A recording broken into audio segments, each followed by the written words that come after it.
right, so greetings. This is me, Sis Abana, the recovering African who is, if you will, enslaved in America.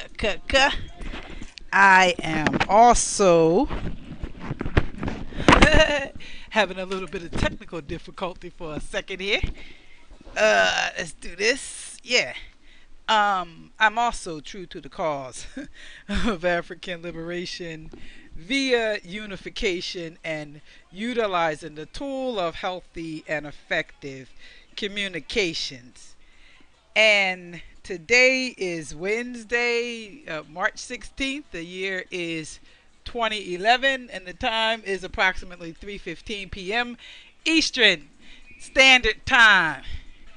Uh, I just had, I'm reporting from the margins of madness, if you will, here from the recovery room of Racism Non Anonymous. Because racism in the lives of African descendants, and certainly this African descendant is not a secret, okay?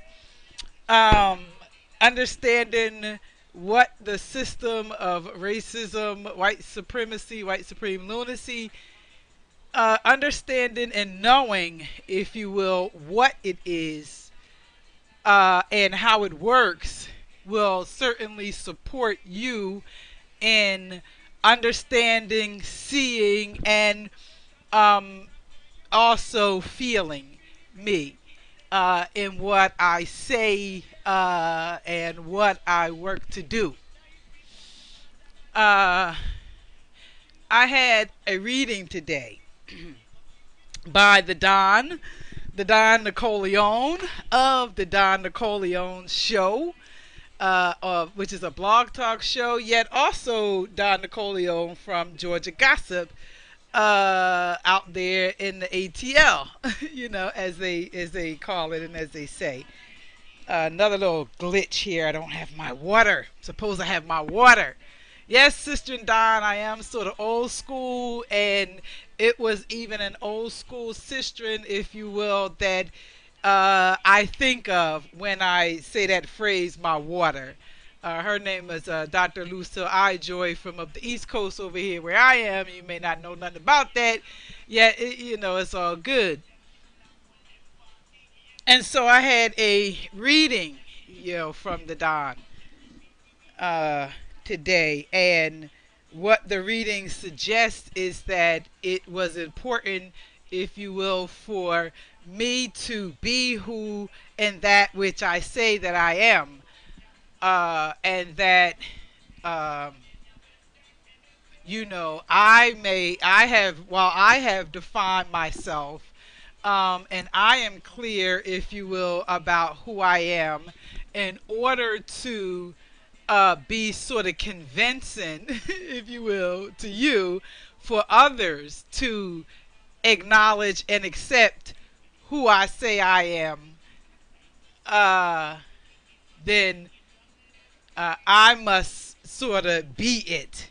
I may know it and believe it, yet somewhere in terms of the transmission or in the process of me sharing me with you, you um, um, are not convinced that I say I am who I am. That's some shit. Hey, that's some shit. Yes, it's about externalizing the shit or externalizing the stinky poo. That is in part one of the features and the tools of this program of recovery called Racism Non-Anonymous. It's about talk therapy. It's about narrative. It's about sharing the current narratives or stories in an effort to kind of determine if it is a story that you are interested in keeping for yourself and continuing to live, or if it is a story that you have when you externalize some shit, when you got the shit out, put the shit on the table, you put the cards on the table, just like in readings, put your fucking cards on the table. So you put the shit out there, and then you may decide that this is some shit I don't want anymore, and it's time to flesh it. This shit has been a problem. Well, this shit right here, now that's the shit. I'm gonna keep that about me. So I say who I am, and you, I must convince. That's some shit. Something about it's like when I listened to it and I heard it and I thought, okay, I can see that, and I would apply that in the way that I apply the information, if you will, to myself, and what that may look and sound like. For me, it's like I recognize, like, well, wait a minute. I am, from my perspective, I am being me. Now, if I have determined and decided who I am, you will either accept it or not. I took it to mean, or I took it and I applied it, and I said, okay, so when I do the broadcast live from the recovery room of Racism Non-Anonymous, and I work to share what I work to share, which is myself, and share my own shit, practicing the program. There's a 12-step program, and in 12-step programs, you come together and share your shit. You listen to learn, and you learn to listen from each other. We refrain from making judgments, assessments, telling people any goddamn thing about what they have shared, their shit. We learn to simply thank people for sharing their shit. We process it and see, how that fucking shit apply to me? What would I do? Have I had a similar experience? You know, and maybe I'll share that experience, how that I identify, what parts of that I identify with, what parts of it I agree with, and I can build on, as opposed to what parts I can fucking tear down in what you said, by telling you what you need to do, what's wrong with what you're doing, or any other shit like that, yo. Right?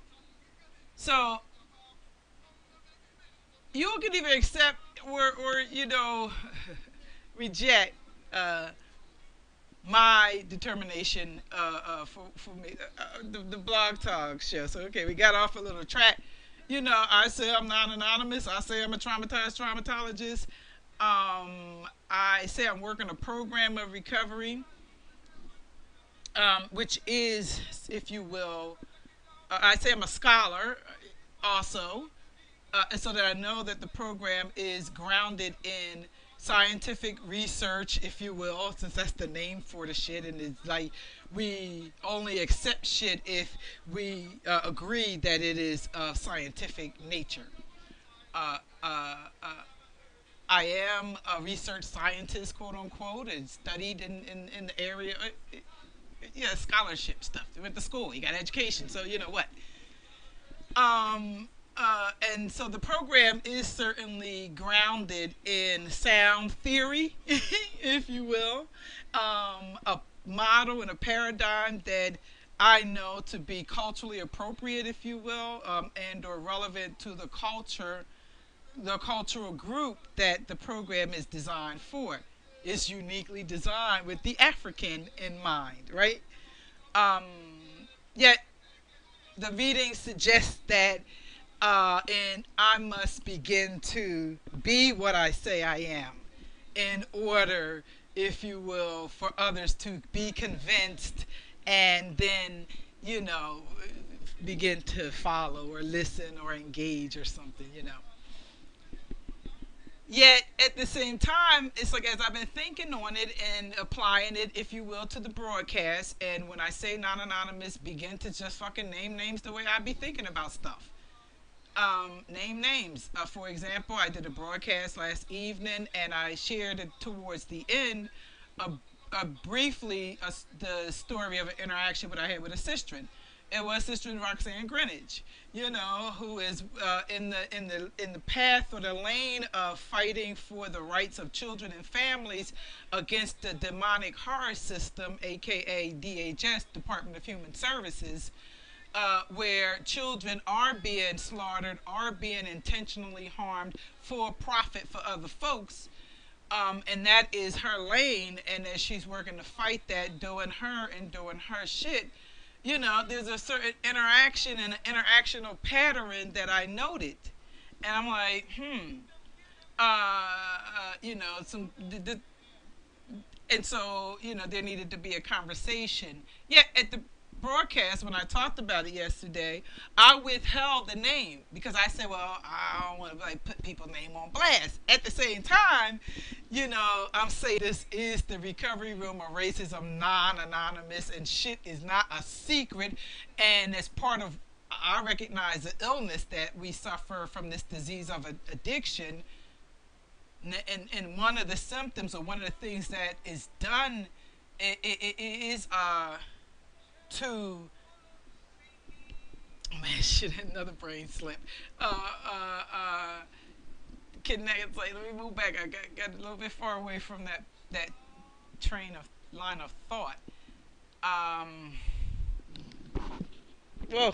And I'm also now beginning to be sensitive to the time length of the video, and thinking like, oh, all right, I need to take a break and come back. How about that? I'll do that and get to check out the video quality, since this is the first time that I am, sort of standing, and there's the movement, and so I want to see how that comes out. I'm gonna work to upload it and just see what it do. So I'll be back at you with part 2. Peace.